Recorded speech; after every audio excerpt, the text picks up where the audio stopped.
여러분은 물건을 살 때 어떤 기준을 가지고 구매를 합니까?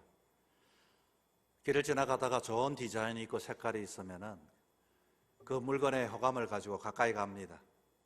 그러나 결정적으로 대부분의 사람들은 물건을 살 때는 가격이 얼마 하나 가격표를 확인하게 되어지죠.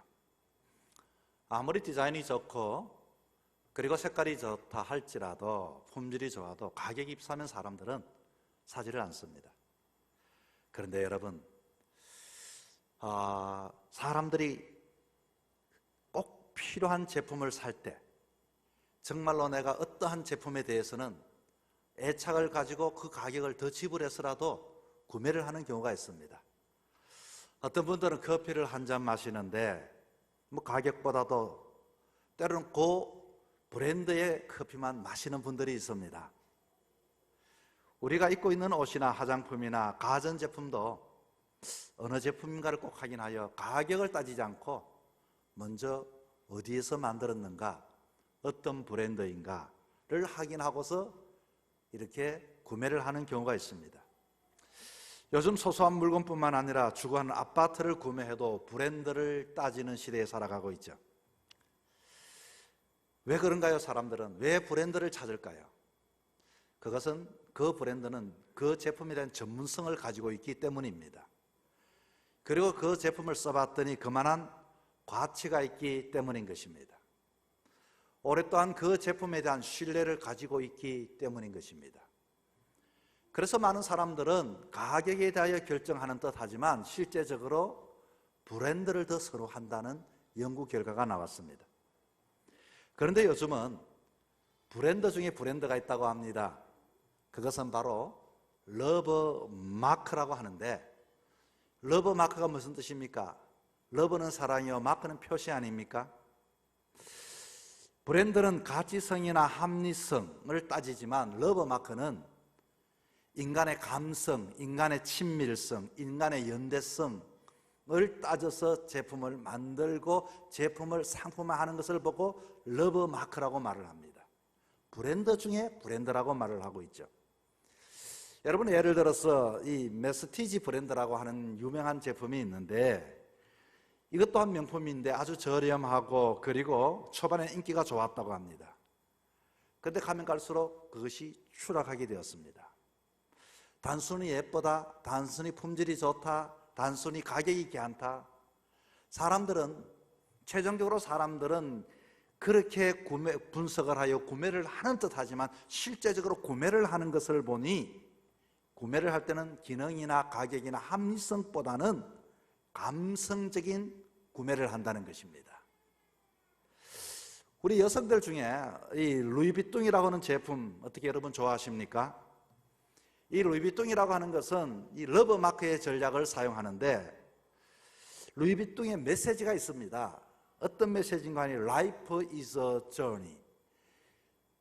삶은 여행이다. 자, 인생은 여행이다.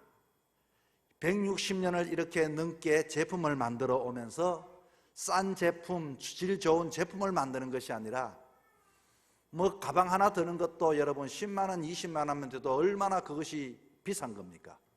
그런데 100만 원, 200만 원, 그것도 또한 시대마다 상황마다 제품을 만들어내면 사람들은 들고 다니기 위한 가방이 아니라 그 가방에 자기를 대표해주고 자기의 인생을 나타내어주고 자기의 가치와 자기의 연대와 자기의 친밀성을 느끼게 하는 전략을 통해서 그와 같이 브랜드를 만들어내는 것입니다. 여러분, 우리는 어떻습니까? 우리는 제품은 아니지만 하나님의 작품입니다. 우리는 사람들에게 얼만큼 친밀감을 주고 얼만큼 사람들과 연대하며 얼만큼 사람들과 함께 더불어 함께 하고 싶은 사람으로 살아가는가 하는 것입니다. 어떤 사람은 똑똑한 사람이 있고 이성적인 사람이 있고 빈틈없는 사람이 있어서 참 좋다고 말을 하지만, 그러나 그런 사람들은 그 사람은 좋지만 그들과 함께 하려고 하지를 않습니다. 왜냐하면은 러브 마크가 없기 때문에 그런 것입니다. 러브 마크를 가진 사람은 그 사람에게는 얼만큼의 지불을 하고 투자를 하고 거기에 대하여 돈을 더 아끼지 않고 쏟아 넣어도 그 사람과 함께하고 싶고 그 사람과 연대를 하고 내가 저 사람의 친구다고 할 정도로 그와 같은 친밀함과 연대감을 가지는 그 사람들은 원한다는 것입니다. 오늘 본문의 말씀을 봤더니 이 당시의 교회상을 보여주고 있습니다. 특별히 3절부터 10절까지 거기에 있는 사람들의 특징이 어떻게 나와 있는가 하니 주님의 말씀에는 불순종하고 반항하는 사람들이 나와 있고, 그리고 변론과 분쟁을 좋아하고, 그리고 돈을 좋아하고, 예수 믿는 것, 그리스도에 믿는 것도 물질의 수단과 방법으로 생각하는 사람들이 모여 있는 모습을 보여주고 있습니다. 오늘 본문에 그러면서 우리에게 이 사도 바울이 디모데에게 뭐라고 이야기하는가 하니, 오직 너 하나님의 사람아, 이 말은 그런 사람이 있다 할지라도 너는 하나님의 사람이다, 하나님의 사람으로 가치를 가지고 너는 살라라고 이와 같이 이야기를 해주고 있는 것입니다. 우리는 때로는 내 말이 빈틈이 없고 내가 뭐든 공정하고 내가 여축이 없고 사람들에게 신뢰를 준다 할지라도 이제는 우리는 예수 그리스도의 브랜드를 뛰어넘어서 예수 그리스도가 내 안에 살아 숨쉬는 러브 마크의 삶을 어떻게 하며 살아갈 수 있을까요? 첫째는 다른 교훈을 피하라고 본문은 우리에게 말해주고 있습니다. 사람들은 왜 예수를 믿으면서 또 다른 교훈을 갖기를 원하고 있을까요? 여러분, 우리의 교훈은 뭘까요? 우리에게도 메시지가 하나 있죠. 주 예수를 믿어라. 그리하면 너와 내 집이 구원을 받으리라. 믿으면 구원 받는다. 내가 구원을 성취하고 얻어내는 것이 아니라 나는 예수님을 믿기만 하면 주님이 나에게 구원을 주신다는 겁니다. 뿐만 아니라 영접하는 자, 곧 그 이름을 믿는 자에게는 하나님의 자녀가 되는 권세를 주셨으니, 무슨 말입니까? 예수 믿으면 하나님의 자녀가 된다. 여러분, 이게 우리의 철학입니다. 우리의 신념입니다. 이게 우리의 메시지입니다. 이게 세상 사람들과 우리가 붙잡고 오늘까지 정체감이 여기에 있는 겁니다. 그런데 다른 교훈은 사람들은 여기에 자꾸만 다른 것을 가지고 신앙을 비판하고 신앙을 평가하고 신앙을 이야기하려고 합니다. 오늘 4절부터 5절 한번 읽어볼까요, 제가? 자, 이 내용이 뭡니까? 그들은 교만하고 변론과 언쟁을 좋아하고 투기와 분쟁과 비방하고 악한 생각하고 마음이 부패하고 진리를 잃어버려고, 이 사람 누구에 대한 이야기죠? 그리스도인에 대한 이야기입니다. 왜 이 사람들이 그 마음이 부패했다는 것은 마음에 진리가 없다 그 말입니다. 마음에 정체감이 없다 그 말입니다. 명품이 되고 사람들에게 러브 마크가 되기 위해서는 우리 안에 내가 가진 분명한 진리, 분명한 철학, 분명한 신념을 가지고 있어야 합니다. 그렇지가 않으니까 자꾸만 많은 말들을 하게 되어지고 있지요. 사람들이 자꾸 말이 많아지는 것은 사람들이 옳고 그름을 따지는 것이 중요한 것이 아니라 사람들에게 러브 마크로 가기 위해서는 우리는 무엇보다도 이 말하는 것을 조심해야 합니다. 세 가지 황금문이라고 하는 데이 세퍼드의 책이 있습니다. 사람들은 말하기 전에 세 가지의 문을 지나라고 이렇게 이야기를 합니다. 첫째는 그것은 참말인가? 진리를 말하라. 두 번째는 그것은 꼭 필요한 말인가? 세 번째는 그것은 친절하게 말하고 있는가? 친절의 그릇 도구로 사용하고 있는가? 이 세 가지 문을 통과하지 않으면 말하지 말라고 말합니다. 아무리 참말이고 아무리 적합한 말을 할지라도 상대에게 노를 격발하게 하는 것은 명분이 옳은 것이지만 다른 사람을 이와 같이 분쟁하게 하고 다투게 하고 그런 일이 일어날 수 있습니다. 특별히 예수 믿는 사람들은 따지기를 좋아하죠. 따지는 것도 좋아하고 옳고 그름을 너무 이와 같이 하다 보니 피차간에 상대의 마음을 아프게 할 때가 참 많이 있습니다. 우리가 이 세상의 삶을 중에서 삶을 살아가면서 착각 중 착각은 참 무례하게 신앙의 삶을 살아가며 말한다는 데 문제가 있는 것입니다. 그런 사람이 아무리 그리스도인이라고 하지만 사람들에게 영향력이나 감동과 은혜를 끼칠 수가 없습니다. 그래서 우리는 의식이 있는 사람, 나름대로의 역시 나는 생각이 있는 사람, 이런 교만을 가지고 우리는 말하는 경우가 많이 있습니다. 여러분, 우리는 늘 무엇을 위해 예배를 드리고 기도합니까? 세계 평화를 위해서 기도합니까? 우리가 이 세상에서 무엇을 위해서 정말로 교회를 평강을 위해서 기도합니까? 교회 잘못된 성도들, 잘못된 교회를 위해서 기도합니까? 여러분, 우리가 기도하기 전에, 예배 드리기 전에 우리가 기도해야 할 게 있습니다. 내 입술에 파수꾼을 지켜주옵소서, 세워주옵소서. 내 입술 때문에 내 가정에 평화가 깨어지는 것 여러분 못 보십니까?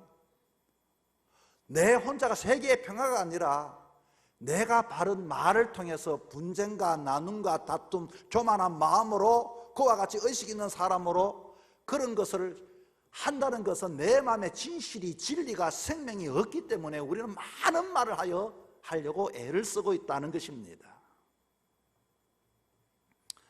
바울은 이단에 대해서는 피하라. 이들의 특징은 변론을 좋아합니다. 변론을 위한 변론. 아무런 유익 주지 못하죠. 누가 그 이야기를 듣겠습니까?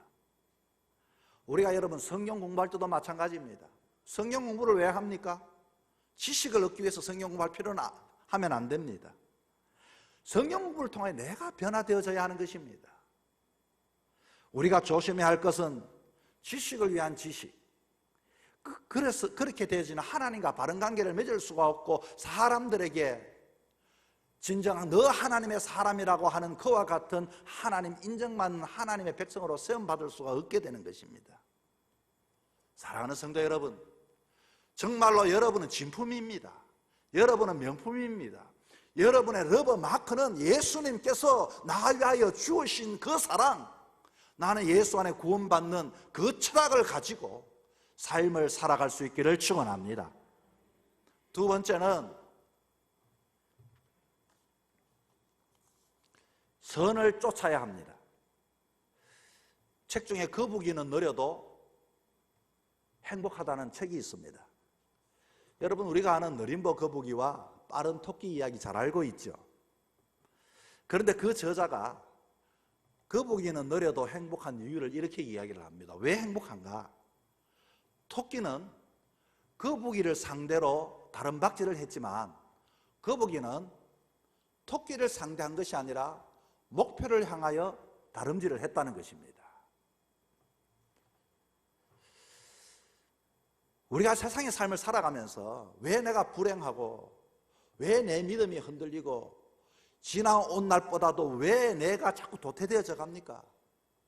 그것은 자꾸 주변의 사람들을 보기 때문에 내 신앙이 떨어지고 주변의 사람들을 보고 기분이 좋으면 막 달려가기도 하고 토끼처럼 기분이 나쁘면 저 사람 나쁘면 또 막 스탑 잠자기도 하고 쉬기도 하고 좀 쉬어야겠습니다 이렇게 이야기도 하기도 하고 우리는 이 루이비통은 160년 동안 한결같이 목표를 향하여 여행, 인생의 삶은 여행인데 그 여행은 우리의 가방은 당신의 삶과 함께 평생 동행하겠습니다. 여기에 맞춰서 변함없이 시대에 맞춰가 가방을 변형시켰다는 겁니다. 마차를 끌 때는 마차에 맞는 네모, 박스 같은 그 가방을 만들고 비행기를 타는 시대에는 비행기에만 누구든지 어깨에 멜 수 있는 가방을 만들고 그러나 변하지 않는 것은 늘 옆에 당신 옆에 있겠다는 이 메시지를 가지고 한결같이 역사를 따라 그 진리를 가지고 갔다는 것입니다. 그런데 토끼는 자꾸만 옆 사람을 보고 그렇게 달리니까 행복하지가 않습니다. 우리의 신앙도 행복하지 않습니다. 우리의 신앙은 목표를 향하여 바라보고 한결같이 느리지만 우리의 그것을 한 걸음 한 걸음 나아가는 그와 같은 사람이 될 때 명품이 되고 진품이 되고 브랜드가 되어지고, 뿐만 아니라 러브 마크로서 사람들에게 사랑을 받게 되어지고 인정을 받게 되고 존경을 받게 되는 것입니다. 여러분이 그렇게 잘하는데 왜 사람이 옆에 없습니까? 어떨 때는 여러분이 막 같이 막 가슬게 강까지 다 내주다가, 어떨 때는 여러분 막 돌아섰다가 한결같은 규격품을 가지고 똑같이, 왜 사람을 바라보는 것이 아니라 믿음 신앙의 목표를 가지고 느리지만 한 걸음 한 걸음 나아갈 때에 명품이 되고 진품이 되고 사람들은 그런 사람들에게 존경을 하고 인정을 하게 되는 것입니다. 오늘 본문에 우리가 선을 쫓아야 선에 대한 몇 가지, 6가지를 이야기하고 있습니다. 이 선의 모습을 보니까 의, 경건, 믿음, 사랑, 인내, 온유에 대한 이야기를 합니다. 이 이야기는 과거에도 있었고 지금도 있습니다. 이 6가지를 제가 2개씩 세트를 한번 맞춰봤습니다.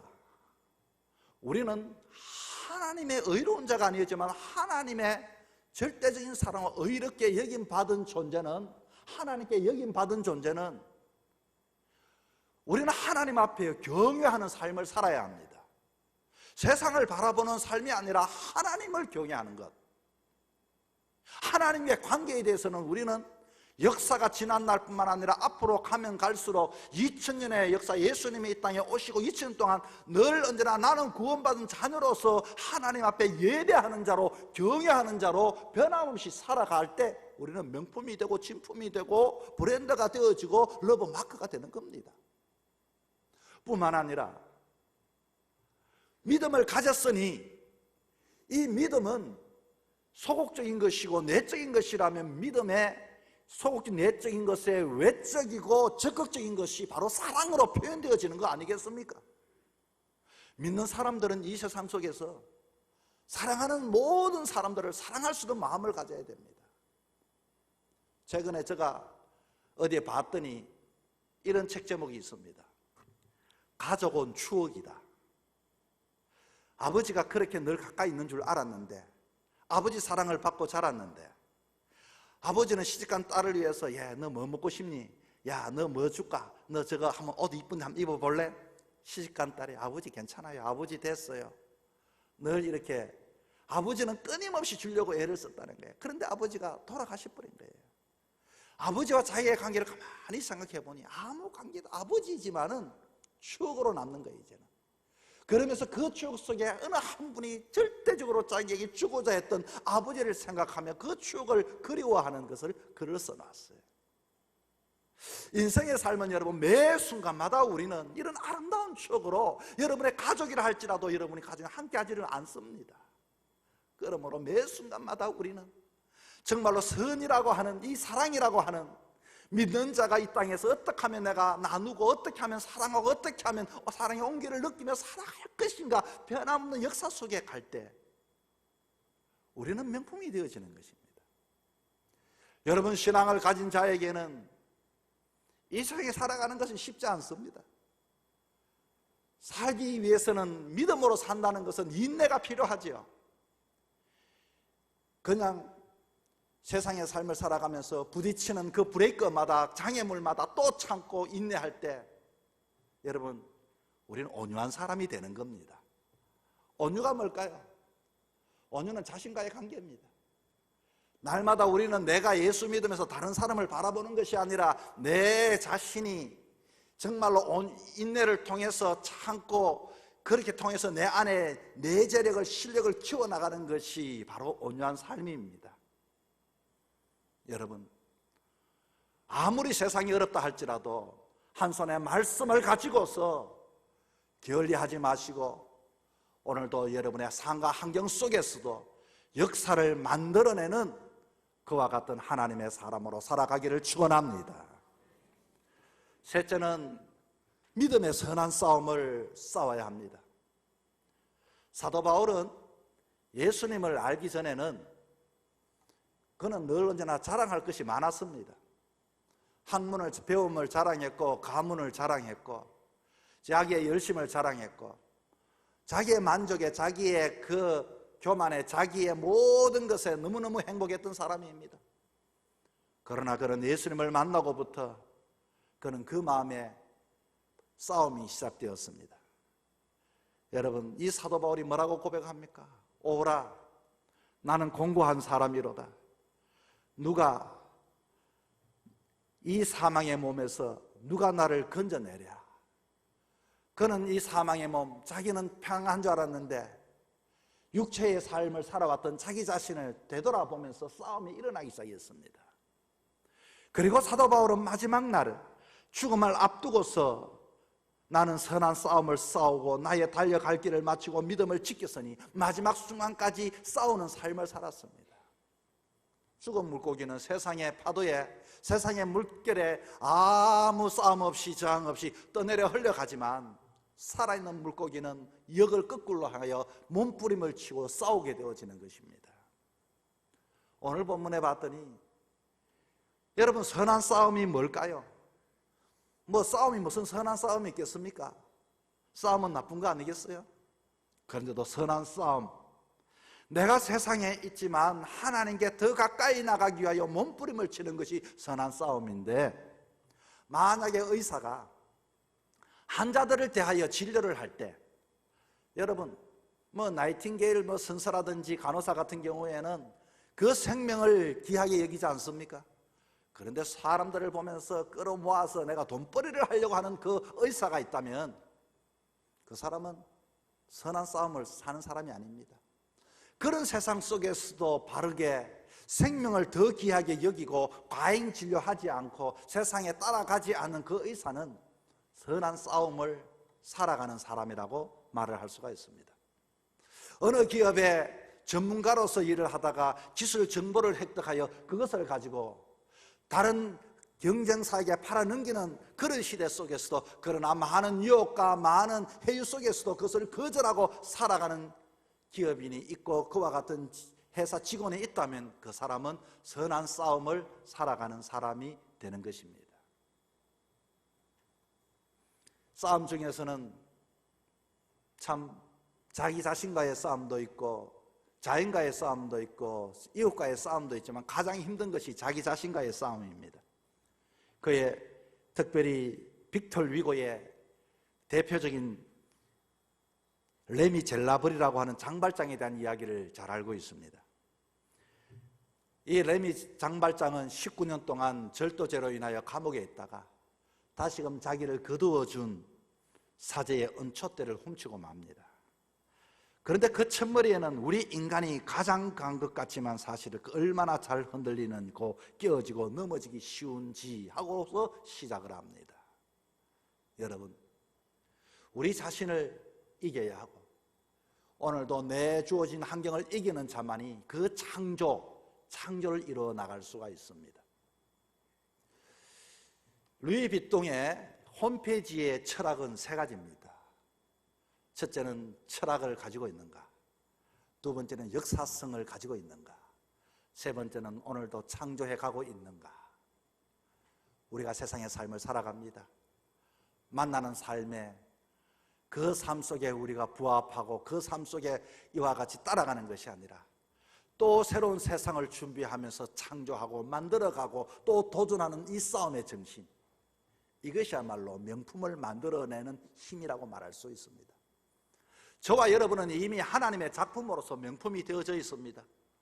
명품, 우리 안에는 예수 그리스도의 보혈의 피로서 구원받는 하나님의 자녀로서 이 세상의 삶을 살아가야 할 텐데, 우리는 무엇보다도 예수 그리스도의 메시지를 가지고서 다툼이나 분쟁이나 그와 같은 쓸데없는 그런 것에 휘말리지 마시고 하루하루의 그 역사성의 속에서도 진리를 이와 같이 추구해 가면서 새로운 환경 속에서 창조를 위하여 뿐만 아니라 새로운 역사를 만들어가는 일 속에 여러분이 브랜드를 넘어 러브 마크로서의 하나님의 자녀로서의 삶을 살아가는 저와 여러분이 되기를 주 이름으로 부탁을 드립니다.